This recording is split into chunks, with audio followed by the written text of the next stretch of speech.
watching Leafs Morning Take with host Nick Alberga and former NHLer Jay Rosehill. The show starts now. Hello, darkness, my old friend. It really feels like Groundhog Day here in Toronto. We'll try our best to get through this episode of Leafs Morning Take presented by Bet365. The Wednesday edition, Nick Alberga and Jay Rosehill on the heels of what turned out to be same old same for the Maple Leafs in Game 5, a potential closeout game. Now 1-13 in potential closeout games since 2017. What's going on, Rosie? How are you, buddy?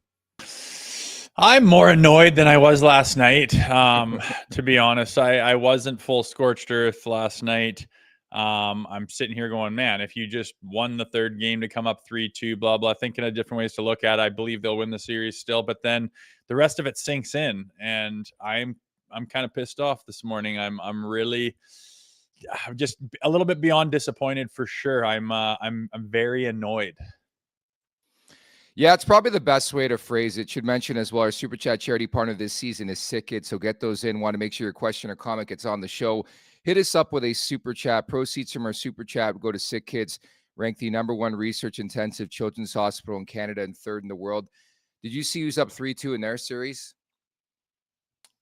Edmonton Oilers with no goalie, with no #1 defenseman. I was mocking them not very long ago, mocking them for being a mockery, and now we're in the same position as them. Yeah, lead it off, man. How do you want to go about this one? What's your level of concern they're about to reverse diarrhea this series? Like to lose the series? Reverse sweep, they're calling. I mean, I still think that's a long ways away, but I mean, you thought going back to Ottawa was a long ways away. Things happen quick, right? And the momentum's all on Ottawa.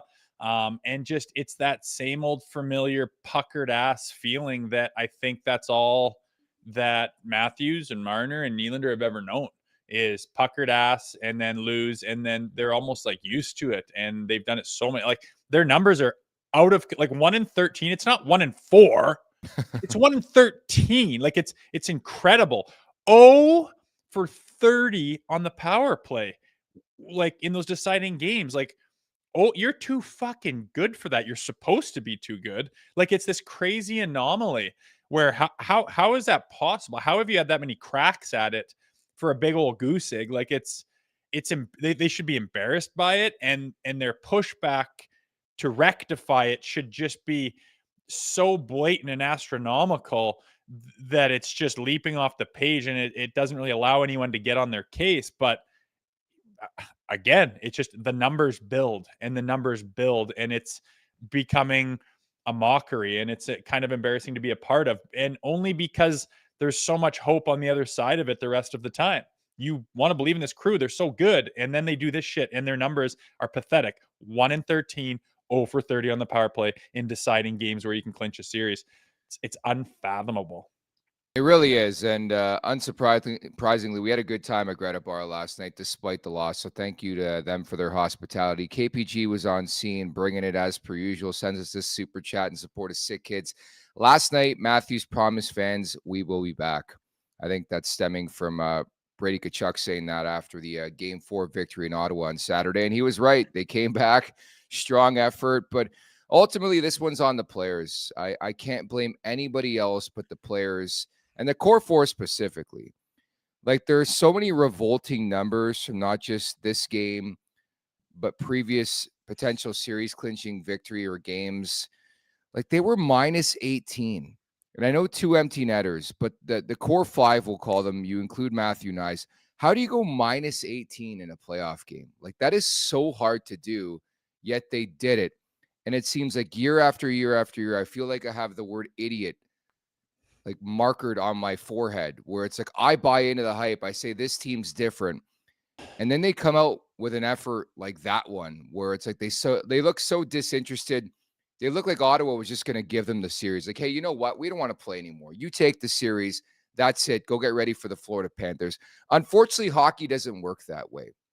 And at some point in time, Rosie, I think a 9-year span, nearly a decade of this bullshit, I'm not subscribing anymore. I'm really not. I think if I learned one thing last night, the Leafs probably win this series. Are they beating the Florida Panthers? Hell no. They're going to get steamrolled by the Florida Panthers. So I think our head are in the clouds to begin with if we think this team's doing anything this spring. They could win a series. They're not beating the Florida Panthers right now. I think if anything, I learned last night, they're not good enough. They're not deep enough. They're not strong enough mentally to win anything substantially. And every year, it's unfortunate to this market. We just want to win a series. You sort of forget you got to win 4 series, man. Like, this team is better than the other ones we're talking about in those 9 years. The depth is better. The D are better. The goalies are better. The coach is better. The general manager is better. Everything about this team is goddamn good, and they've proven that. But what do you need to get over a hump? What always happens with other teams where time to finish the series, time to get it done when you need to, time to bury that power play goal, time to get it done in overtime. Your star player or one of your star players comes up big and buries. And these guys, when that time comes, every other fucking time of the year, they're great. But when that specific time comes to bury the dagger and step on the throat and finish, they're every single goddamn time nowhere to be found. There's no way around it. It's not my opinion. It's not my opinion. It's a fact. Like, what more do you need to? They're 1-13 in deciding games. That's where your stars come up and win the game. They're 0-30 on the power play. Like, fucking with all that talent. For a goose egg. 30, not 5, 30 on the power play when you need to go and get a job done. And the only ones that do that are the star players. And ours never do it. And I mean never. I'm not saying they won't or they might not or they haven't a few times. They never do it. And that's the only difference. If in any one of those games, overtime or last night or anything, you bury that fucking chance, you get her done on the power play, you force something to happen, it's over. And we're not even having this conversation. But again, the big boys don't get it done. And that's the end of the conversation. And that's all we have to go off. Yeah, I mean, that's so well said. And ultimately, they did this to themselves. They made their bed. It's time to lay in it. And for the better or for the worse with this organization. Should remember as well, it could be a short amount of days here, but make sure to head on over to Nation Gear. The Now We Go t-shirts still selling right now. The Leafs still up 3-2 in the Battle of Ontario, but it feels like they're down 7-1 in this series, and it's an uphill battle. But nationgear.ca for that. Don't forget as well, coming up on Thursday, Game 6. Same old story. We'll be at Greta Bar, YYZ, 590 King Street West. If you want to come watch the game with us, we're doing a pregame show starting at 6 p.m. Eastern time. TLN After Dark following that one. I could be on. Rosie could be on. Producer Vic's going to be on. It's going to be a family affair as we look at a potential another closeout game for the Maple Leafs. It's going to feel like deja vu, doing it all over again for the 3rd consecutive game in this series. But check out Greta Bar. Also coming up, perfect timing on today's guest. Brian Burke's going to drop by, fingers crossed, in about 20 minutes here. And we'll see what Burke has to say. Undoubtedly, I think he was in the building last night too. Yeah, it'll just be good to get that different perspective. Like, his life as a general manager. What are you thinking when you watch that? We know what the fans think. I have a semblance of what the players think. And I get what it's like to be a media member, and everyone's got kind of a different perspective. So it'll be good to get Berkey's take on it. I have my thoughts on where he might be, but we're gonna find out, which is a great, like you said, great timing for Berkey right now.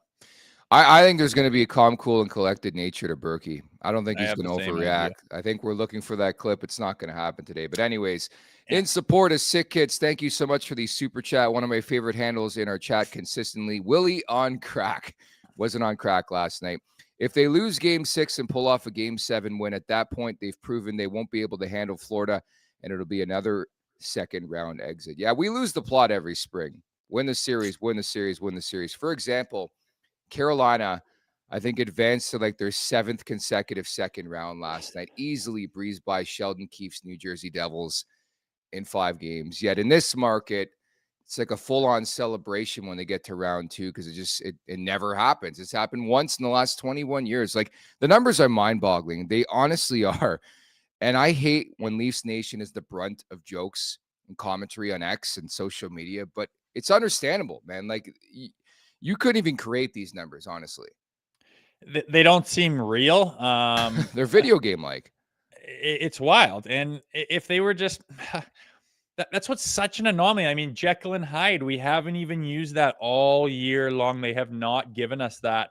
And then here it is, the beginning of the series, Jekyll, and now we're looking at this Hyde team where it's like, and again, it's like, look at the way their D were playing last night. Like Tanev, oh my God, like stopping guaranteed goals, breaking up 2-on-1s, getting his stick on that last ditch effort. Like, he's just everywhere. And there's so many things that are great about this team, and they've proven that. But again, there's only one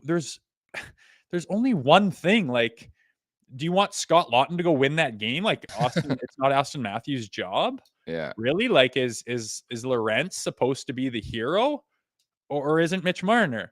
But it's, again, like, if this was the first time this happened, it would be so unfair to criticize them that hard. Because it's like, dude, like, things happen and it wasn't their night. It's you can't jump on them for that. That's hockey. But what's not hockey is the numbers that you speak of that are unbelievable, unbelievably tilted. Not even tilted. They're just fucking redlined in one direction. And there's only one reason for it, dude. There's only one reason for it. Your star players are nobodies on those nights. And it leads to a big goose egg. And again, it's not 4 or 5 or 6 times. It's like 30 times on the power play. It's not 3 or 4 or 5 losses. It's 13 of them. It's unbelievably unprecedented. I can't think of someone else you could point to say it's just incredible. Like, they're so good to get to a certain spot and build themselves and everyone else around them up. And then they just shit their pants when you just need to push it over the finish line. And it's... I don't know if it's a mental thing or a group thing or what, but it's wild, man. And I get why people laugh at them online. Well, it just shows you. I mean, they've had 14 opportunities to close out series, and they're 1-13. Like, they're right there. I know I hate to borrow that infamous John Tavares quote, and Jake Sanderson said it early on in the series, but they really have been right there and just can't push It's hard through. to get those 3 wins. It's hard to get 3 wins on a team and get yourself in a position to win. But they've done it that many times. And it's just that last little bit. They can't get over the finish line. And that's literally where you need to be a big boy and fucking do your job and step above the crowd and boom, because these guys are all above crowd players. They have the trophies and shit. They have the 100-point seasons. They have the accolades and they have the contracts. They are big boy above the rest players, but there's that one caveat: fucking zero finish and clutch. And I'm thinking of Matthews and Marner and Willie. That's who I'm thinking of. It's not even really John. Like, you're older, you're playing above what He was good last night. Yeah. You've got an overtime winner to put them to the next series. It's those 3, man. And I don't know if it's just you have to break them up. They can't play together anymore. Like, you can't. They're so good. It's hard. I get why they've ran it back. But, like, everything except the cherry on top is what they're capable of. And, I mean, every other star does it on good teams. They get it done. They get that goal and get the OT and have the power play goal. And these guys just, like fucking clockwork, drop the ball. Buddy, they look like me at Greta Bar on a Friday night. Cruise control. You know when you're there, but you're not there? That's what it looked like last night. It's like these guys, this is a closeout game, Battle of Ontario. We've been hyping this series up for months, and that's what they do. Like, it's like they took a time machine and resorted back to the Sheldon Keefe era, where it's like, we're not going to play north-south anymore. We're going to, like, Marner's drop passing at the blue line in the D zone. They're passing up shots. We got snipers left and right. We got a guy who scored 69 goals last year. We got Nylander. I think you got to credit Ottawa a bit. They were in the lanes. They mucked up the inner part of the ice. But the other thing that I noticed too, like, you should win a hockey game when you surrender 17 shots on goal. I can't pin it on the D. I can't pin it on the goaltending. You scored 0 times. You had 27 shots, but for me, I don't know if your read was the same. They were empty calorie shots. Everything from the outside, perimeter this, perimeter that. We've seen this episode before, man. Well, somewhere. I mean, I liked their start. Everybody, like everyone to a man, seemed to be buzzing, like moving their goddamn legs with a purpose and like high energy, and it was high intensity. And I think I would call it the first 25 minutes of the game was that. And I think it easily, those little wobblers that were saved by Tanev or Riley or whoever, those could have gone the other way, sure. Yeah. But I think they could have had 2 goals in the first period, no problem. Could have. And then it just went into, oh God mode. I'm scared mode. Is this happening again mode? Stunned fucking look on your face mode, which we've seen so many times. And then it was snapping on the bench, the crying. I thought Mitch Marner specifically spent half the game trying to dive, then play hockey last night, dude. It was actually sickening. It made me sick to my stomach to watch that game from his perspective. He really looked like a little boy, like just to see his little face on looking at the ref after completely diving, like because you got kind of nudged by the goalie. Like, look what Goalie did in game 1 or whatever, just hacksaw lumberjacking this guy, and and Mitch just kind of bumps him like, you're going to draw penalties your way into winning this. Like, no. And again, I thought they started good. And then it was, let me see if this backhand sauce can work again. That giveaway by Matthews, unbelievable. Like how many, but then they still got their looks, right? I think they got plenty of chances to be in that game. It was fucking 1-0 until the disaster on the power play. It was 1-0. Just one of those chances. Austin Matthews, Mitch Marner, Willie Nylander, or anyone else to bury. None. 0. You got shut out. You couldn't come up with one. That's your job. And you had the looks. You got the looks, man. They could have buried one, but they couldn't. And you start to wonder, like, are the hockey gods just fucking crazy and sick? or like, what is the deal here? How can you be what they are? And then this happens again. The bright spot is it's 3-2. I think they're going to win this series, and there's a chance for someone to step up and make a statement. And then if they get to the second round, which I believe they will, there's a chance for someone to be great again. And stranger things have happened. Like this isn't normal. This doesn't follow the laws of the universe for these guys to be like this in these moments when they have shown over and over again in every other facet of the game what they can do. Like, it would not shock me if they did get to the second round and someone broke loose and became a machine. But I'm not betting my fucking house on it. I'm not even betting $10 on it because of their track record. But it's crazy. It doesn't make sense. They always take the long route. It's always got to be difficult. At the Leafs Nation 401, hit that like button, hit that subscribe button. Leafs Want to Take wherever you find your podcast. Make sure to leave us a 5-star review. Don't forget as well to check out the LeafsNation.com. Brian Burke coming up in about 10 minutes here. But I didn't see the urgency. I didn't see the desperation. I thought Linus Ullmark was really good, but again, empty calorie shots, a lot from the outside. And they were doing a lot of uncharacteristic shit. Like, what a pass by Anthony Stolarz to set up that 2-0 for Lorenz and Yarncroke. And it's like he deked himself out. Domi did it a billion times. Nylander did it a billion times. It was like you can feel the nerves watching through the TV last night. And we thought this team was past this. Like, look at this 2-0. What are you doing? Just shoot the puck. I know. I mean, let's just say that stick isn't quite on him and he buries that backhand. I mean, he's a genius. He's a hero. But when it doesn't work, yeah, I mean, he ran out of time. 2 guys kind of got on him quick, but there was that little bit of a stick gripping deal going on with a lot of them. I know all about that. My entire career, I gripped my stick to the point of embarrassment a lot of the times. Like, I just couldn't get over the fact that, holy fuck, what does this mean when it's on your stick? And, some guys don't have that at all. And I think that these guys, the moment is getting to them, because they're not themselves and they abandon what works. And it's the same look every time. It seemed like they were on the perimeter all the time. It seemed like they were outnumbered all the time. Like they finally got it into the O-zone, but it's like a 1-on-3 because the 2 guys got to change because they just dicked around for 45 seconds. It's tough. I didn't like Yarncroke. I thought was just fine. Like he stood I out thought to he me was as good. being Yeah. good. Yeah. You look at the D and like this Well, is that's not the on. concerning part. The concerning part to me is your fourth line was by far the best line. Like, how do you think you're going to win a game that way? I don't know. Like it's just I can understand their level of frustration. Like again, I thought they started the game well and came out with the right intentions and got the chances and were buzzing. Everyone was moving their legs, and then when it didn't, lead to fruition, they just bailed and they were just done. And I don't like.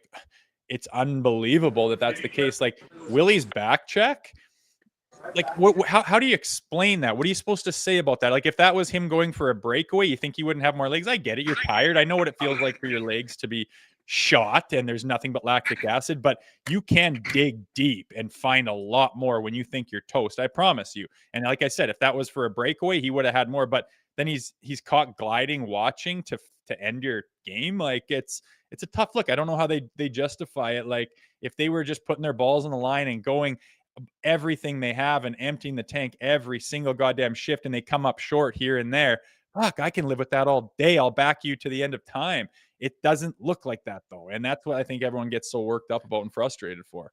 The one thing I did like was when Pinto tried to stand up to Matthew Nyes, and he's like, "Not today, not today, buddy." Just shoved him down. I love Matthew Nyes, man. I love that guy. Everything about him, man. He is the full package. Like, see the look on his face too. He's just like, "What the fuck are you doing coming to?" We've never done that. The Leafs, in the last 8-9 years, haven't had a whole lot of that, and it's refreshing. Like, what he shot the puck a little bit after the whistle, so everyone's gonna come at sit on your fucking ass. You don't come up to me like that. I put you down. I dictate what happens. We're in my barn right now. I love that shit. He's got that with the skill and everything else. He's the future, man. So old school. The following interview is brought to you by Charm Diamond Centers. Get custom ring building delivered in less than 4 weeks with the Charm Masterpiece program and an unbeatable pricing policy. Charm Diamond Centers is proudly Canadian owned and operated since 1972 with more than 85 locations across the country through Charm and their sister brands. For more information, go to charmdiamondcenters.com. The one and only Brian Burke drops by at Leafs Morning Take. Berkey, how are you today? Good. How are you guys? We're doing well. We're trying to decompress. Were you at the game last night? Yes, I was at the game. What was your vantage point of that one? Well, I thought Ottawa looked very nervous early. They couldn't complete a pass. I thought that was the time to jump on them, but they didn't. Toronto didn't jump on them at that point in time. I thought Ottawa looked nervous and really concerned about their game. But they got over that and they outplayed them. I thought the rest of the second and third, they outplayed them.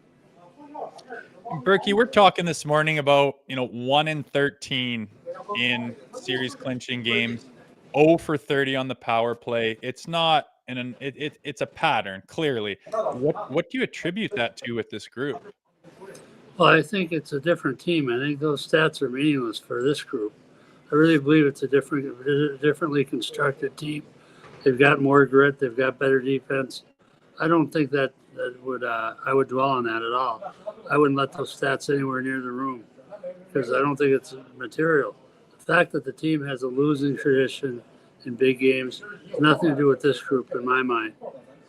Well, I would agree the team's better, Berkey, like well-rounded. I don't think the D have ever been better. The depth, the goaltending, the grittiness. I agree, but those numbers are all with the same guys that are supposed to win you that deciding game. Like the pattern with those numbers does correlate with, those star players. Would you not agree to that extent? Oh, yeah. You can't argue with statistics. The fact of the matter is that group has failed to get the job done. I don't think this is that group. I don't think you can say with the changes made in the new coach, I don't think you can say 1 for 12 or whatever it is, 1 out of 13 now, that's a meaningful stat. The only meaningful stat right now, it's 0 for 2 with a chance to clinch. I don't think you can ignore the changes made to a team in terms of the personnel and the coach and the attitude. From the Toronto perspective, do you think they played Craig Berube hockey? Like my takeaway, I thought game 4, they were really good last night. I didn't feel it, especially from the big guys. Yeah, I thought they felt nervous. And again, I felt you've got to read a room, right? You got to read the room. They had a chance to take that game over. I thought Ottawa was nervous and tentative. I thought that was a chance for them to put a dagger in someone's heart. But they got goalie pretty good too. Yeah, they sure did. When the dust settles, it's 3-2. You got 2 opportunities to win a hockey game. In your mind, is there a lineup change? Is there a mentality change? What's the message going back to Ottawa? I think a lineup change is a panic move. I think you have to stick with the lineup. The guys that got you here are going to get you out of it or not. I think they can and they will. I'm not.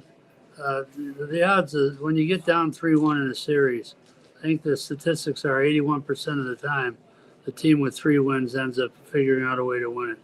So I'm admiring what Ottawa's doing. I think they made more progress in 1 year than any other team. I'm still cheering for them, but I think the clock's gonna strike midnight here soon. We hope so, Berkey. We hope so. There's specific cards you can certainly play in a series. We talked about lineup changes. How about in the crease? Would you deviate from Anthony Stolarz right now? You guys, have you been drinking, guys? No. A bit, actually, yeah. Well, good. I'm glad. Question makes more sense then. No, I wouldn't touch the goalie. He's been outstanding. The goals he hasn't stopped, he hasn't seen for me. He's gotten screened on a bunch of them, on a couple of them, not a bunch. He hasn't given up a bunch. I think he's been athletic, big, competitive. I think he's really been good. Now, we've seen 2 cracks at it to try to get over the hump here and finish the Ottawa Senators. They haven't got it done. What'll be the difference maker if they can get it done in Ottawa in Game 6? Well, I think they got to finish their plays. They're getting close on a lot.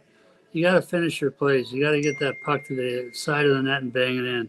They're getting close, but they're not finishing their plays. They got to cheat a little bit more, get guys to crash the net a little bit more, get the third guy in, and not play tentative. They played tentative for me after the first little bit.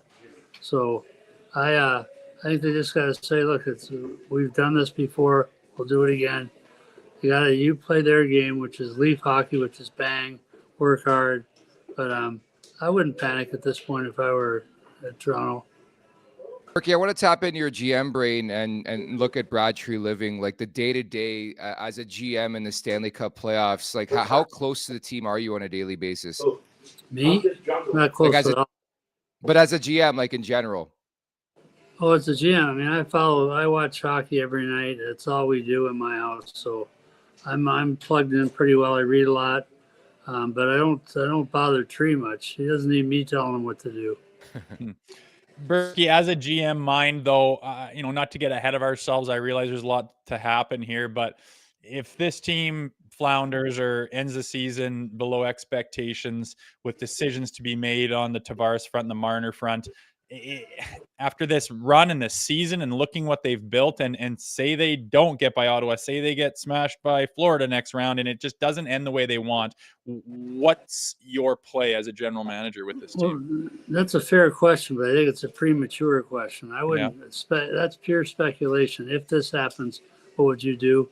Let's have that conversation in a week or two, and they're either going to still be playing it or not, and we can do the postmortem if we need to, but no reason to do that now.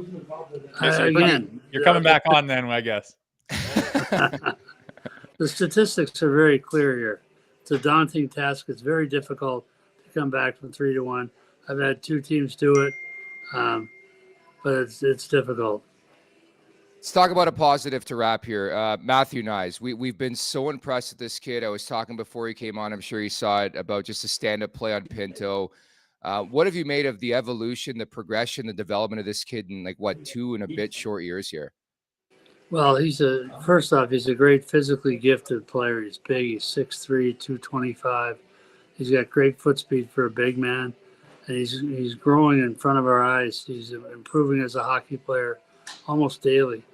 The speed move he used to beat get in on the breakaway the other night, powered his way past the defender and then blew him away. That foot speed's that's rare in a big guy. The aggravating part for us in Pittsburgh is we were going to pick Matthew Knies with the next pick. We told our scouts, okay, put in Matt Knies, and Toronto took him with the pick before us. That's how close we came to getting him. Wow. That's really aggravating.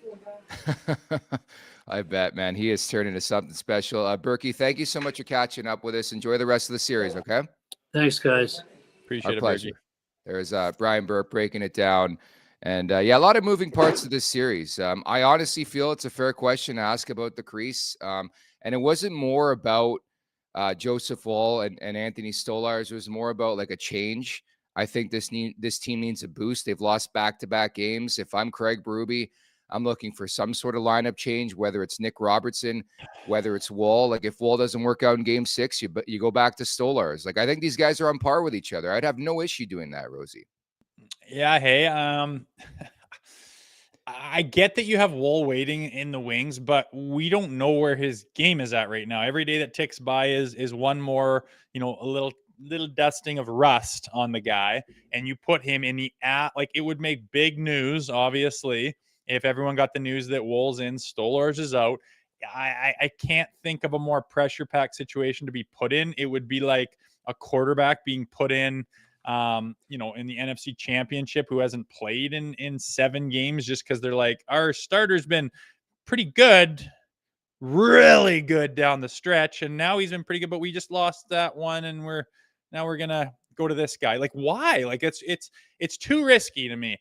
I don't think it's good enough. And like Berkey said, every goal he can't see. Like that overtime winner in game 4, it literally fucking curved around everybody and in that inside of that post. Like, you're going to yank him for that and then roll the dice with Woll. Again, it's goaltending position. It's fickle. You don't know what he's going to be like. And if you have the slightest bit of nerves or the slightest bit of hesitancy, or you've lost your timing the slightest bit in the playoffs, you're cooked.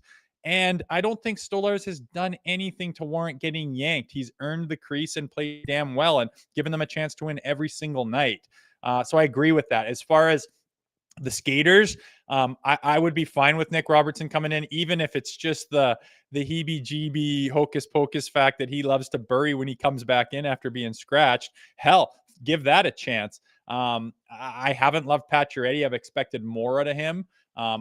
I haven't liked Yarncroke all year until the last game and a half, maybe, where I just notice him all the time. He's first to pucks, he's banging, he's crashing, he's making hits, he's cycling. There's ozone time. There's some chances that he's leaping off the screen to me. So you absolutely leave him in. I don't mind a change like that, but it's not going to be anything substantial in the lineup that would shock anybody.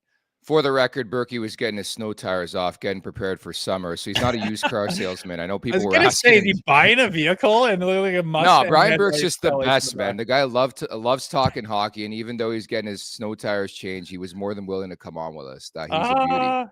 But I felt like I was on Hockey Central a bit. I felt like I was at Sportsnet a bit with doing that, because I did a couple shows with Berkey, and he is not afraid to fire back. But honestly, I think it's a fair question.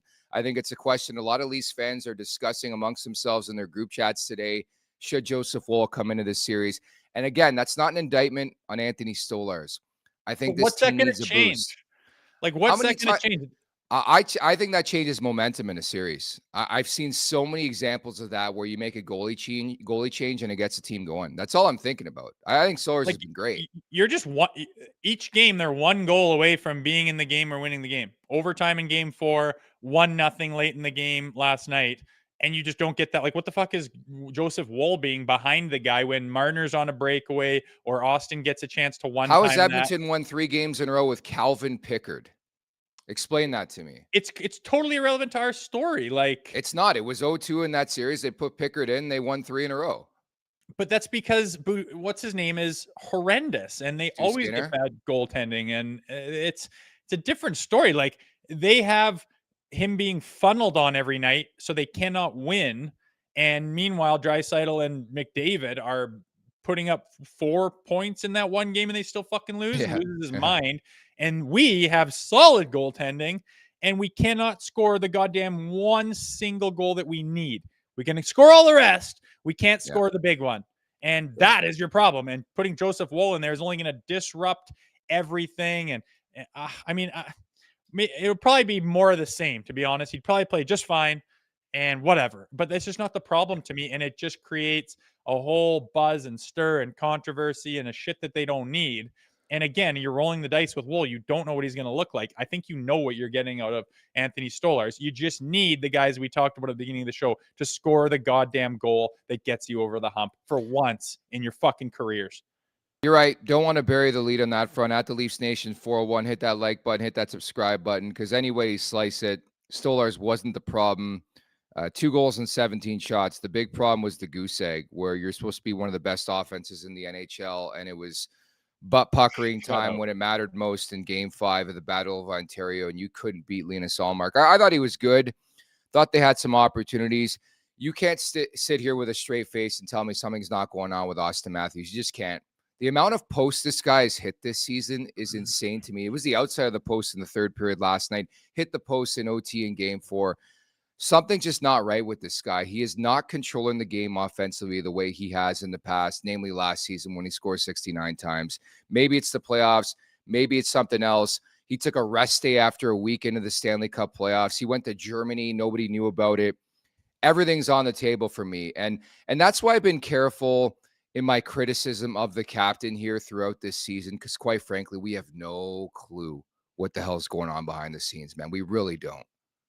Well, it has to bleed into last year, and now it's 2 playoffs runs in a row where he's got some mysterious issue that we have to give him a pass for. That's a long time to heal for a guy that's of that age with all the resources that are around him. What's going on with him? I don't think an injury has anything to do with hitting the post on Game 4 overtime and hitting the post last night. I mean, it's got nothing to do with an injury. Your wrist could be in a fucking cast, and you can just find a way to what is it? It's between the ears. It's between your ears. He gets his ass gets tight, and he grips the stick as good as you fucking are. It's unbelievable. Like they're gripping their sticks, like, or else just the hockey gods are the most real thing in the world, and they have it out for this group, this particular group of forwards. Like, how do you? It's one of the two. You are not coming up clutch. You're panicking last second to the point where you just kind of wing it on net, and instead of doing what you've done hundreds and hundreds of times, which is just bury it in the part of the net that the goalie's not, which you're so good at. How all of a sudden you're not good at it every single fucking elimination game? It's between your ears. It's a confidence freak out. Grip your stick. Oh God, here it comes. Everyone's been like, you get in your head, and everyone has to overcome that. And some people are just born with the ability not to have that cross their mind. They just do what they do every time, and they don't really pay attention to the moment. But how else do you explain it? Like, tell me I'm wrong. You can't. You can't. And the problem is, it's not just Matthews. It's Nylander. It's Marner. Like, as a collective, they just can't. They got nothing. It's all like a watch, man. I understand. It was a 1-0 game. It never felt like the Leafs were going to tie that game. There wasn't like, oh, they're going to score any second here. I just never had that belief, never had that feel, man. They weren't really bringing it to Ottawa. It was all perimeter shit. But they did get those looks. Like, yeah, a lot of it was, but then they get, each one of them had that big chance or whatever, where the 2 big ones were the Marner one in deep where he tried to go shelf. I think he was going to miss the net, and the Lorentz 2-0. Like, those are the big ones. The Tavares breakaway in the first period. Again, full diarrhea mode.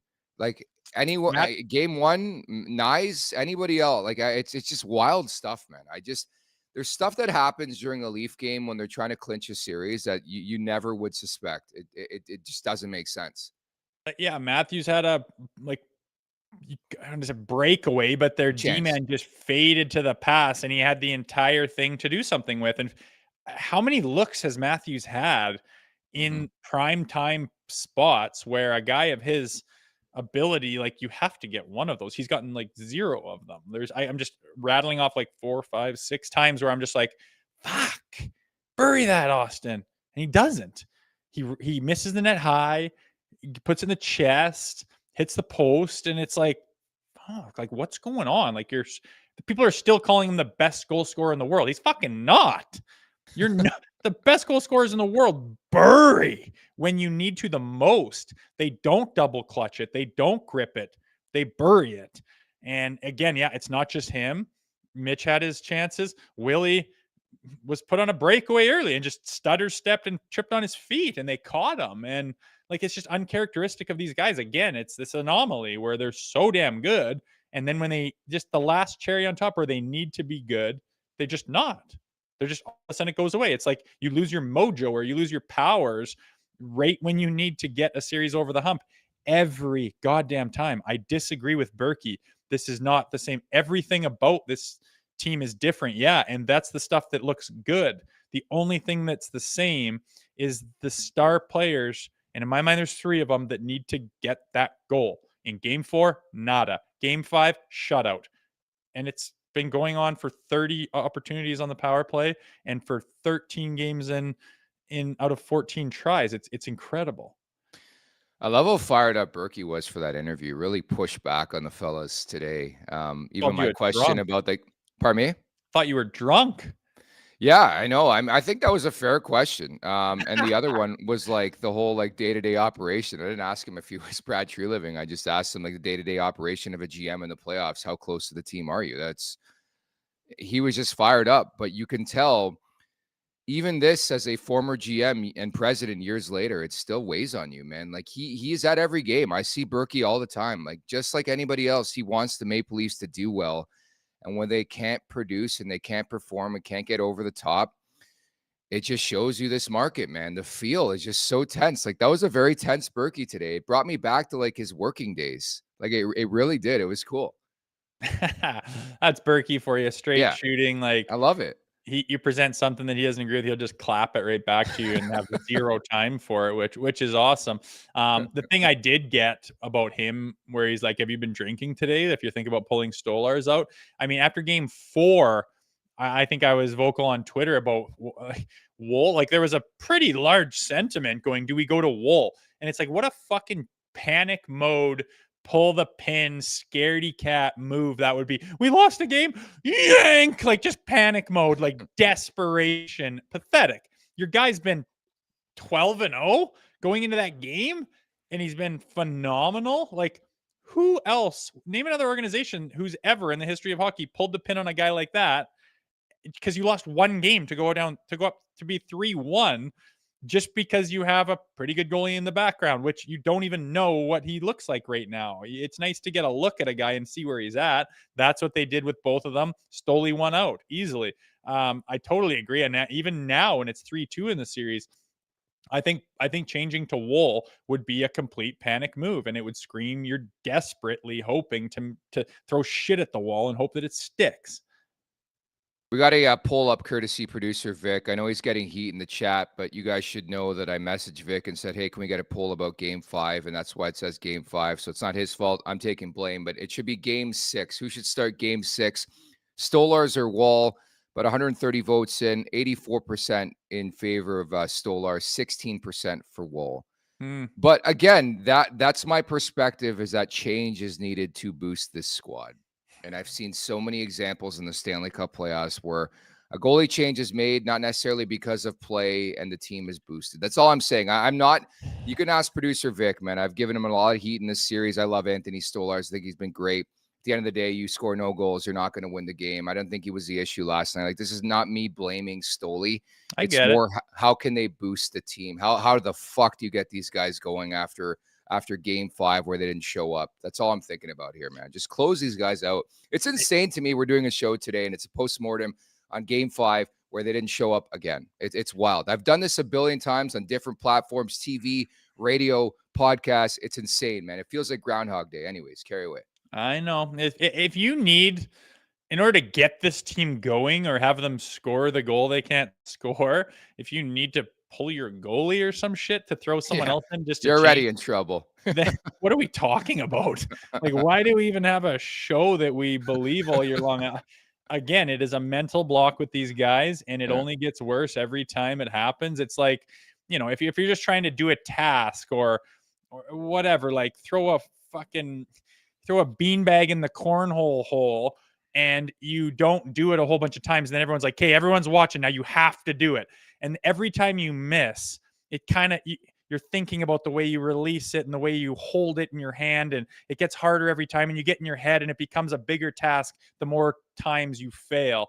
And I mean, the only explanation is that's where these star players are right now. They're good and they can do it all year long. But then when that big stage comes on, they got to stand out there fucking trembling, and they're going, I know what, and they're hoping so goddamn bad, and they want it. There's no doubt they're athletes at very high level. it's just they're like, what else do you say about those numbers? 1-13 and 0-30. You're telling me on the power play that group can't score at one goddamn measly goal? Like that's all it would have taken in games 4 and 5 is one goal from any of them, and they had chances. It's flabbergasting, man. And again, the only saving grace, and people can poo-poo it and they don't want to hear it, fine. But the reality is they have a chance to show their worth still. It's not over. It feels like a fucking season over show here, but it's not. You got to take the mentality of we just won to get up 3-2. Now we got to go get it over the hump. And if one of those guys wants to step up and break through that, the chains that have held them back, by all means, you get another crack at it. And if you do, you'll get a chance with a fresh slate against a good team in the second round, and you'll have a chance to do it again. So it's not like all is lost. They can still take a chance to prove it wrong and change those numbers. Well, I was telling the boys last night, they're going to suck us back in because that's what they do. They are. Like, again, not very often this year have I been scorched earth guy, but I think it's warranted today. I think these guys deserve the heat. They didn't show up, and the numbers speak for themselves. 1-13, 14 opportunities to clinch a series victory, and you have nothing. They just had nothing last night, and that's what concerns me. And it's not even about the newcomers. I think defensively dialed in. The fourth line was good. Goaltending was okay. It was fine. Not an issue why they lost the game. It stems back to the guys just commanding the ice. On the power play, 5-on-5, the top six was horrendous last night. They were horrendous. And those are the guys you pay all the money to. And conversely, you look around the league, I watch Kaprizov doing his thing. He's down 3-2, but fuck, he's been unbelievable for Minnesota. And Eichel steps up last night. Like, there's just so many examples of these star players elevate. And year after year, when the going gets tough, and again, admittedly, this is the first bout of adversity. We talked about this late in the season. There's going to be adversity. How do they react to that adversity? Well, here's your opportunity to react. But it seems like every time they shy away from the glitz and the glamour and the lights. And there's just so many prime illustrations, Rosie, throughout the league where guys just don't do that. And they make a lot of money. Like McDavid makes a lot. Draisaitl makes a lot. The guy scores every playoff game. And it's like a huge celebration when Matthews scores a goal in a playoff game. I think it's 2 in the last 15 playoff games. Like it makes no sense how you could be that damn good in the regular season. It gets to the playoffs and you turn into Steven Lorentz with duest respect. Like he's Phil Deneau. Like it's crazy to me, man. Phil Deneau has more points than Matthews, I think, in the first round here. It's crazy. Anyways, it is wild. And I mean, you can be a top tier tennis player or a top tier golfer and get yourself to the final of a Grand Slam and get yourself in the final grouping of a golf tournament and lose it every time. There are guys that have done that, and it's mentally you don't have the clutch factor. Mentally, you kind of flounder when you're supposed to elevate because of the pressure and the results and like what the possibilities are in front of you, and it becomes too big. And like, what was two goals or 3 goals in 15 games, and the greatest goal scorer in the world, who's going to break potentially Gretzky and Ovechkin's like, what the fuck are you talking about, man?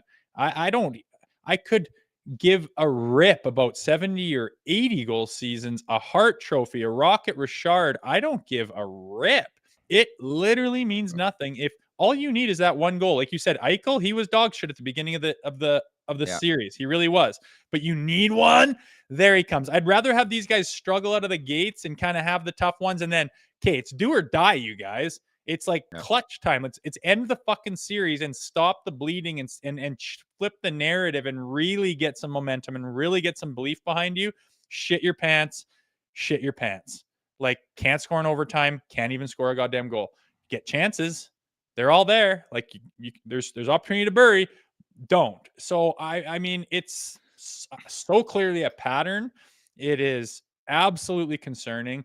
But again, they have a chance, and I mean, again, I'm not. I like your positivity. I admire it. I really do. I'm not betting. It's the reality. I'm not betting the farm. Someone's gonna do it. But hell, if you have more in there to give, if you are a clutch player, if you are a Hall of Famer, if you want your statue on Legends Row, well, you can go and get it. You're not done. So we'll see what the change looks like on Thursday in Ottawa. But like, the narrative with this market, has flipped in a big way over the last 2 games. And some would say that's not fair, but it is because of the history and because of how many times they've seen it before. They feel disgusted and they're showing it, and I get it.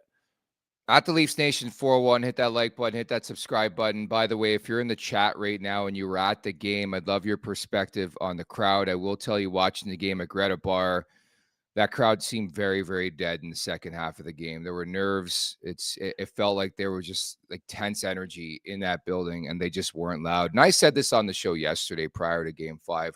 The Ottawa building was rocking for Game 3 and 4. And I hate that we're the Toronto Maple Leafs and we support one of the best franchises, period, in pro sports, and the crowd lack of energy is an issue with this team, but it really is. It really is. And again, if anybody's in the chat who was at the game last night, pipe in, give us a sense of what the crowd was like last night. Yeah, like to think about, Burke, he kind of reminded me, to start the game, I thought that their effort, energy, intensity was all there. But remember, I texted the group chat saying, did someone cut an inch off everyone's stick and not tell them? Like, how many bobbled, waffled pucks were there in that first period? Like, I like the effort, the energy, the intensity. They were moving their legs. They were chasing shit down. Line after line was coming kind of in waves. And that produced some chances. And then it was just bobble city. Bobbled puck, grenade on your stick, blows up, can't find it in your feet, double clutch, trip on yourself there, Willie, and don't break away like you normally. Like, it screams nerves to me. It screams a little hocus pocus, which isn't awesome. And I mean, that's part of being an athlete. I personally wasn't great at it. When I got to the NHL, I overthought everything, and I know what it's like to double clutch a puck and to have it feel like a grenade and to grip your stick too goddamn tight. I know what that's like.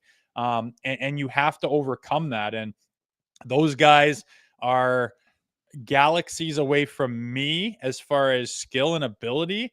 Mm-hmm. And they need to have their minds in the same place and get over this thing. You've had fucking crack after crack after crack after crack. Like, something's got to give here. And you would have thought it would have been an overtime in Game 4 and change the story. And you would have thought it would have been last night to just get on the bloody board at some point in the game and maybe like threaten overtime or something where you get another clutch factor for an opportunity to be clutch for Mitch or Willie or Austin, or anyone. Like, it's those three to me that have come up short and that are lacking and that are fighting it. I'm more pissed now than I was last night, which kind of surprises me, but is what it is. Yeah, you would think it'd be the other way around, where you can decompress after the game, and it's actually, we're fortunate enough to not do a show like Zach Phillips directly following the game, and you can decompress and do the show the next day and you feel better. But I actually feel worse. I woke up today and I'm like, man, I feel hungover. I didn't have one drop of alcohol last night. So it's a shitty feel. You want this team to do well. You really, really do. But there's always that reminder throughout the year that, hey, there are some demons in this closet, and any which passing moment that closet could open and you're cooked. And that's just the feel I had. It was just an emptiness leaving Greta Bar YYZ last night, where I'm like, I can't do this again. Your mind strays to a level where it's like, what if they blow this? What a laughing stock this organization, this core, this team's going to be around the league. And that concerns me. It scares the hell out of me, man. Okay. Berkey says don't do hypotheticals, but let's do a hypothetical. Let's say they lose this. It's just more of the same. I mean, you were saying that after the Columbus series. You were saying that after the Montreal series. It's just more of the same. We've done that before. We've completely filled our pants and blown it more than once. I mean, to the tune of the numbers that we're talking about today. It's just, it'd be disgusting, and all the same shit would be said on Twitter. The only difference is some serious changes would probably happen to the core over the summer. And it would just be impossible to run it back. But we've already done that. We know what that feels like. We know what it would look like. We know what it would sound like. Fine. My thing is, what if it is a huge moment for one of them, and they like, what if someone gets a fucking hat trick on Thursday, and then it's always hope. We're always just leaning on hope, man. What if they go up on 2? I get it. Well, what the hell else did they leave us with hope? Sure. But I'm just saying, like, when there's a reason that documentaries exist and Cinderella stories exist, is because wild shit happens in sports. And I mean, it's not impossible for like they have the ability for one of them or together to do something special here. And again, it's a reminder that it's 3-2 in the series. Like this isn't the end of the season podcast or day or discussion. They could still do something wild. And I hope to hell they do, but my optimism on this team has definitely taken a hit. I hope you're ready for producer Vic's hot take of the day. And away we go. It's time now for the crispy hot take of the day, presented by the Ninja Crispy 4-in-1 portable glass air fryer. Meet the first of its kind, the Ninja Crispy portable cooking system. The power of a full-sized air fryer in the palm of your hand. So you can cook big or small batches. Just prep it, crisp it, serve it, and store it all in one. It is an all-in-one system. It includes 4-quart, 6-cup Tupperware glass containers and 2 storage lids. The Ninja Crispy is thermal shock resistant and can go from frozen to crispy in minutes. With the Crispy Power Pod, you get the power of a full-size air fryer in the palm of your hands. The 4-quart container fits 4 pounds of chicken or veggies. Cook a personal-sized meal in 7 minutes in the 6-cup container. Max crisp, bake, air fry, and recrisp with the Ninja Crispy. You can prep, cook, and store anything from crispy favorites to one-dish meals.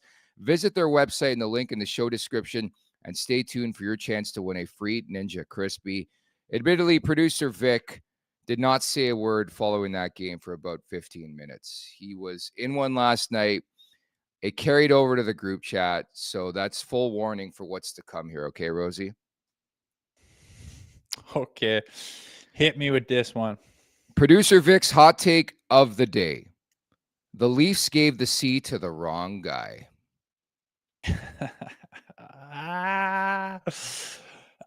No, they gave it to the most obvious guy. There's no one else to give it to.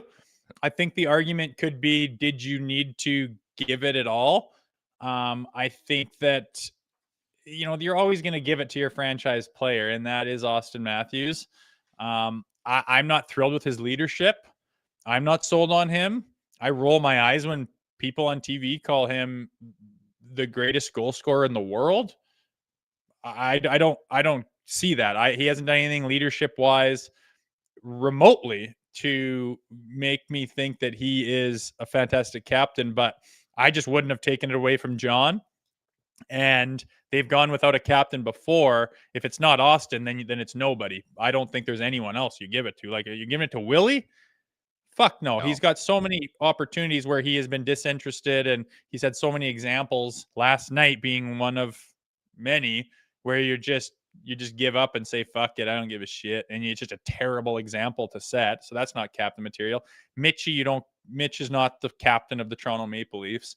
And there's a question of whether Austin is or not. But to me, I just wouldn't have stripped it in the middle of Tavares's reign or at the end of it. And I don't.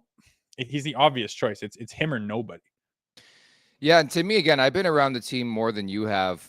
Matthews doesn't talk to the media as much as you would think. I was under the impression the captain's going to talk every game, but they are very, I don't even know if careful is the word, but he is not deployed as much as you would think being the captain of the Toronto Maple Leafs, whereas like John Tavares, it seems like he is still like quote unquote the captain. Really weird. But again, who knows what's going on behind the scenes, man? Who knows if we'll ever find out what the hell Matthews has been dealing with. Maybe he's getting treatment after the game. Like it's bizarre stuff. But anyway you slice it, again, I can't come to that conclusion that he's the wrong guy. You just got to push through, man. You got to push through. They've paid you multiple times. You got to push through and show us you're the man. A signature Matthews game. We've seen it. We saw it against Boston last year. It was game 2. I thought he had some moments late in that series too. Just from an offensive standpoint, when I know we could all playing. Yeah, exactly. But I think from an offensive standpoint, and I think we're all guilty of it, we talk ourselves into thinking that this guy has been elite superstar level, and he just hasn't. He has not. Okay, it's one thing to be Philippe Deneau defensively, and the numbers speak for themselves. Like admittedly, I've been doing that. I've been trying to talk myself into saying this guy's been elite in this series. But at the end of the day, he can't score. He can't score. And this is a story all season long. And maybe it's Berube's system. Like there's just so many moving parts. But man, it's put up or shut up. I don't need to hear anything else. Even last night, I'm like, I'm not even going to pay attention to the post-game commentary. What are they going to say? Go out there in game 6, get the job done. If you don't, we all know how this ends. If you lose in this series and you lose in game 7, Marner, see you later. Tavares, see you later. Sam Bennett, welcome to Toronto. Aaron Ekblad, welcome to Toronto. There's going to be a lot of moving parts to this thing. That's all you can say, and that's the hope I have as a Leafs fan, knowing if they shit the bed again, and this one's worse because it's 3-0, there is going to be some substantial change. That's all I can lean on right now. And we're getting ahead of ourselves. Yeah, right? Sorry. I got fired up. I got the old Zach Phillips special, man. Filatov know. gets me going, man. I watch the show and I just start to think, and I get down a dark hallway, man. I get it, and I'm not disagreeing with what you're saying. It's just he's not done. He's earned the opportunity to play another game. That whole team has. They could play 2 more games. Like it's not even close to done in a way, but it's flipped so much that people are on scorched earth because of the past. Berkey says it's not fair. I have never thought that's fair, except that the problem is exactly the same goddamn problem that it's always been. I think that is warranted to be pointed out, but prove us wrong, Austin. Like, prove us wrong, Mitch. Willie, you've gotten, you're kind of cool and you're likable and you're keep it breezy all the time. So guys just, whatever, that's Willie. But like Willie, can you be a big time, like put the team on your back guy or not? And it's yet to be seen. Nobody's done it. Like there's no accolades going to a guy that just kind of gets you part of the way there and then they just go silent. Sorry, that's not how it works. In support of Sick Kids, we got a bunch of super chats to get to, starting with KPG. Thank you so much. It's every season with Matthews, let's be honest. Bryce Saratori writes in, thank you again for the super chat. Remember when Willie said he thrives under pressure? It's a good point. But again, we're pointing the finger at everybody. Like I namely the core 4 though today. Like we got to call a spade, and this is the shitty part about doing this gig. It's like when they're winning, you feel good and everybody's excited. When they lose, like you just have to be fair in your assessment. And I think I watched the game last night. I've just seen way too many episodes like that in the Stanley Cup playoffs. And ultimately they did this to themselves. Like they know the heat's coming the next 2 days. That would be my advice. Stay off social media until game 6. Try your best because the pitchforks are coming and rightfully so. You're up 3-0 in this series. And now all of a sudden it's 3-2 and there's hope on the other side. Well, there's definitely hope, but I mean, the Sens are a ways away. You got to reverse sweep a team that's been down. It's been done twice in history. I really think that the Leafs will get it done, and maybe I wouldn't be surprised if the Sens kind of blew their load a little bit, and they didn't quite have it, and they got overwhelmed by the Maple Leafs, and they won in 6. A lot of people were calling for this series who were super high on the Leafs. Leafs in 5, Leafs in 6. So is that even that crazy? But I think just the way it's gone down the last couple of games, especially last night, was just horrifying to the people who were really, really wanting to feel like this team's completely different and that type of thing is completely behind them. But lo and behold, you needed a big goal and you got nothing from nobody. So that's why this is where it is on this big passionate market that has got the history behind it that they've gone through. That's why we are what we are. But again, I just think that this is far from over and there's a chance for them to redeem themselves. And that's got to be coming from within. They got to believe that and they got to make that happen. And I don't know. I'm going to be there to watch no matter what. That's for sure. Well, that's exactly it. And for the record, it's how they lose, not that they lose. Like, let's be crystal clear about that. There's just been so many recent memories since 2017 of efforts where you can't even call them efforts. They just look disinterested and there's a lack of urgency. There's a lack of pace. Like it just seems like they're there, but they're not there. I made the analogy that it's like me at Greta Bar, cruise control on a Friday night, just getting after it. And unfortunately, this is a Stanley Cup playoffs. You can't be in autopilot mode and expect to win a game. Couple more super chats before we wrap here to the final call. KPG, Americans moved on from Matthews after 4 Nations. A thumbs up from Jose Duarte. Thank you so much for the super chat in support of Sick Kids. Jackson Gobby, Rosie, what does getting booed off the ice do for a team? It should fire them up for next game, but it seems like they feel sorry for themselves. Good point, Jackson. Yeah, there's nothing good about being booed off the ice in your own barn. Boo! The boo birds. There's nothing good about it. instead of being like energized and feeling inspired to change it, or like, we know what went wrong, pick ourselves up. It's just like, it's just more down. It's more negativity. It's nasty, but you've got to flip the narrative. There's just only one solution here. Score the big goal to win the game. I mean, the 4-minute power play in game 4, a 4-minute peeper in overtime with this group of 5 forwards on the ice. Well, and you come Riley up was with, on there. No Tavares. Riley was on there. You come up with nothing, and then you have an opportunity, like, just fucking score one goal. It's middle of the third period. You've only let in one. Like, you have to come up with more. That sequence was remarkable too. Ridley Gregg takes the dumbest penalty. Like, that was Max Domi. That was Max Domi game 4 level idiocy. And then what happens? Matthews gives it right to Adam Gaudette, former Toronto Marley, comes right down 2-on-1, great pass to Cousins, and he buries it, and game over. It's crazy. I'm sorry, but Tavares and Willie to Tavares to less of an extent, but Willie, you're telling me you don't have the Jets to fucking get check, please. Check, please. See you later. Why do you think that breakaway that we showed from Lorentz? Why do you think that wasn't like a highlight reel that everyone's talking about, how Lorentz has now elevated his game? All it was another foot and a backhand into an empty net because some guy over back checked and got that stick at the last fucking second. You're telling me if Willie didn't put his head down and just fucking burn through his tired legs, he wouldn't be there on that stick? He got a chance to corral that puck, set it, and rip it. And Stoli has no chance to make that kind of a distance gap in that amount of time.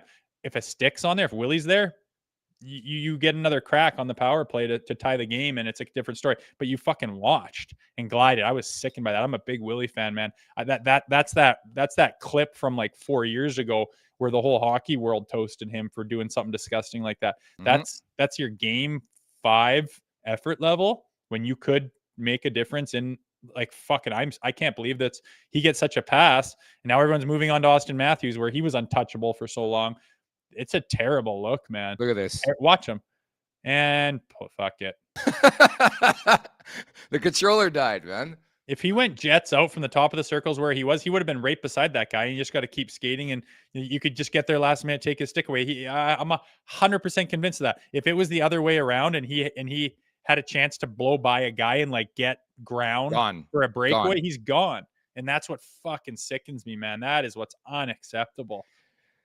I would never see Nathan McKinnon pull that type of stunt in an important game. And again, I hate to say it, these learning lessons, at some point in time, we're learning lessons.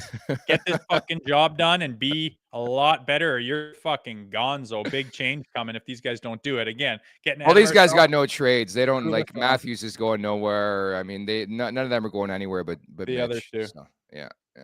Pretty much. One more super chat to get to, then we'll wrap here. Eric Martin, thank you so much for this. McMahon needs to go on line 2. Need more from him, and put Robo on third line. Yeah, there seems to be a lack of identity from the Nylander line right now. They've tried various iterations of that line with Pacioretty, with Holmberg, nothing sticking. You got to get McMahon going, dude. That's what, 16 games in a row without a goal stemming to the regular season for Bob McMahon, who at one point in time in the season was the hottest guy on the team, like on fire every game, 2 goals. He's not even getting chances right now, Rosie. Yeah, I think that's starting to hurt that line, is the fact that they didn't have a solid guy. I mean, Nyes is just solid on that first line. It's what they are. We know what it is. It's not really up for debate. And, you know, that left side on the second line hasn't really had that solid faction. You've tried different guys. You've tried Holmberg and Bobby and Domi and Bobby McMahon, and McMahon's shown little spurts. But to me, I don't know, if a guy's not going, do you promote him to the second line to get him going, or is that just bringing them down even more because the guy doesn't have it right now? Well, they can't play much worse. They can't play much worse, right?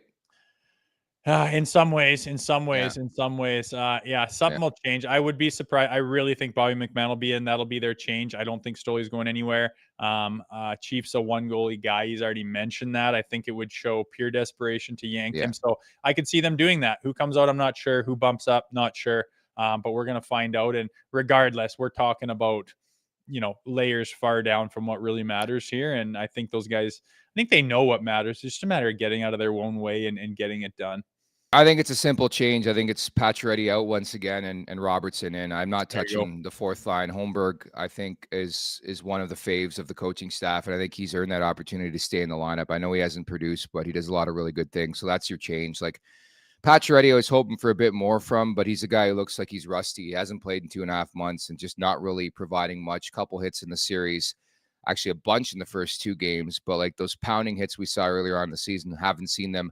Scoring opportunities, we've seen a couple, but I think it's a change you can get away with, and the scratch and score here from Nick Robertson. So we'll see what comes to fruition over the next 24 hours. Want to get in on the action for Stanley Cup playoffs at Bet365? They got you from game props, player props, totals on the money line. You can even bet on futures like series winners, conference champions, the Stanley Cup champions, and much, much more. Whatever your bet is, it's never ordinary at Bet365. Download the app and get in the game. An official partner of the Stanley Cup playoffs. Must be 19 or older. Ontario only. Please play responsibly. If you're someone you know has a gambling problem, visit connexontario.ca. Anything you like on the card in the Stanley Cup playoffs tonight, Rosie? Not really, but I'm going to bet that Tampa Bay Lightning gets this thing a little closer. Okay. They were very close, and I would like that to be the case. So I'm just going to sprinkle a little bit on T-Bay tonight. Can you explain to me how I don't think Ekblad got a penalty, and now he's going to sit for 2 more games here? Please make sense of that for me, because that cost Tampa the series. Like, they're not – like, he scored the tying goal, and he's a top 4 defenseman, and they're not going to win the series. You're not beating Florida 3 straight times, so it's over. It's tough, man. Human error. You'd like to say, if you get on the ice and you're trying to watch everything at eye level where those bodies are all in your way, you're not up on the perch like you get when you're watching on TV where you get that vantage point. Yeah. But the ref was right there. Like, he saw it happen. 4 feet away, dude. 4 feet away. It's you know what, maybe who is that Burke? Who is that right there? Marchand might be right in his way and he just couldn't quite see it. Looked like a normal body check. I mean, that could be the case. It is different when you're on ice level, like you skate and you get a little wind in your eyes and your eyes are kind of watery and blurry, and then Marchand goes right in front of you and then he falls down and you're just like, a hit. But then, you just miss it. It's just human error. That's all it is. It's human error. You don't think that ref is going, fuck, how did I not see that? But he literally didn't see it. And that's the nature of the beast. It's a human game. You got 2 sets of eyeballs trying to see everything. He missed it. Even though he was right there, he missed it. Okay. I'll take what you're saying. It's a conspiracy or what? Are you one of those? I don't know. I'm already starting on the Florida Panthers. They could be our second round opponent. They just get all the calls, man. They get every single call. It's bullshit. How is that? Like, it made no sense to me, man. Like, it didn't. There's just been so many examples of that in previous Stanley Cup playoffs where it's like, what, like, we call it differently for Florida. But anyways, I digress. From the Maple Leafs perspective, tomorrow we're going to preview Game 6 like we do any other day. Should mention as well, my play for today, I like Montreal to extend that series against Washington. It's 3-1 Caps. I'm going to go to the Habs.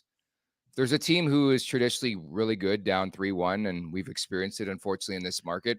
It's Montreal. I think they've been much better than that series tells you, so I'm going to go with the Habs in that game. But I booked a therapist for tomorrow's show to get the good juju out. You know what his name is? No, I don't even know who's on tomorrow. Paul Bissonnette. Easy. Well, he'll have yeah, it'd be interesting to see where he's at. I haven't seen his media too much yet. I think, I don't know what he said. So we'll see where he's at. I think he's going to be disappointed, but probably still have some hope. He's at Die Hard. So looking forward to that with Biz. Well, I was giving it to Biz a bit last week because we were texting after the 3-0 game, or the 3-0 lead for the Leafs. And he said, what did he say again? I'm just trying to pull up this set. They haven't played their best. And I was like, I disagree. Like, I was going back at him. But here we are, 3-2 in the series, Rosie. So we'll reconvene tomorrow. This was good, man. I like these therapy sessions sometimes.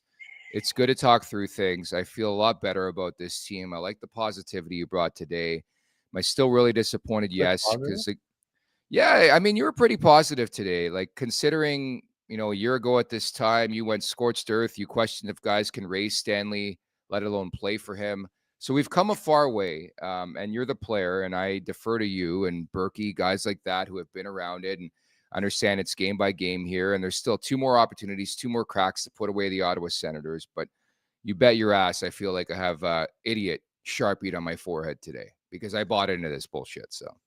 Well, history is what it is, and that's why people feel the way they do. So 1-13. Think about that.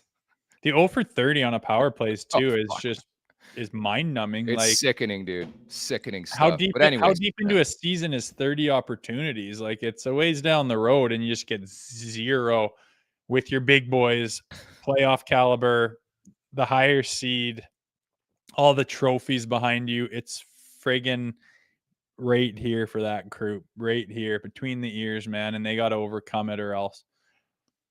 I'm going to take a mental reset. I need it over the next 24 hours. I'm going to come back strong for the show tomorrow, 11 a.m. Eastern time. Again, Paul Bissonnette's going to join us. I hope he's chipper. I hope he's horned up for Game 6. I know he's been working a lot, so hopefully he's not grinding down a bit on us. But we'll leave it at that, Rosie. We'll talk tomorrow, buddy. Sounds good. Good one today. Woosah, baby. Woosah.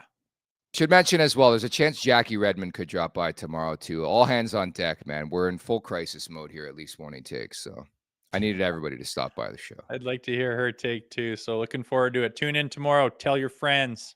Yes, at the Leafs Nation 401, hit that like button, hit that subscribe button. Leafs Morning Take, wherever you find your podcast. Make sure to leave us a 5-star review. And don't forget to visit theleafsnation.com. Thank you to producer Vic, who actually woke up today, did his job after a tough night for him. For Jay Rosehill, I'm Nick Alberga. Take care. Make sure to check out more of our content right here on the Leafs Nation YouTube page. We got long-form interviews, we got clips, we got epic rants by Jay Rosehill. We simply have it all. And don't forget, you can find out much more at theleafsnation.com. Thanks so much for watching.